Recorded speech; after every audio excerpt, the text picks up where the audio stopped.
In a serene woodland, the quiet morning was interrupted by the faint, desperate cries of a distressed creature.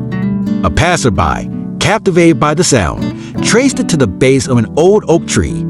There, trembling and trapped under a pile of fallen branches, was a young squirrel, its tiny body visibly shaken. Its wide, terrified eyes seemed to plead for help as it struggled to free itself. The rescuer, a local wildlife enthusiast, carefully approached, ensuring not to frighten the little creature further. With steady hands, they began removing the debris, speaking softly to reassure the squirrel.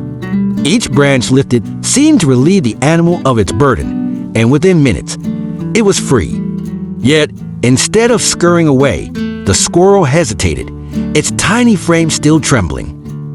It was then that the rescuer noticed an injury. Its back leg was swollen and limp.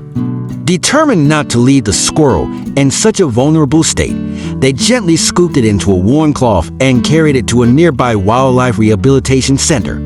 Along the way, the squirrel clung tightly to the fabric, as if sensing it was in safe hands. At the center, veterinarians worked diligently to treat the little survivor. They discovered the leg was fractured but fixable. Over the next few weeks, the squirrel not only healed, but also thrived under the care of the compassionate staff. The most touching moment came when the rescuer returned to the rehabilitation center for the squirrel's release. As they opened the small enclosure, the squirrel hesitated briefly, looking back at his rescuer before darting up a tree with renewed energy.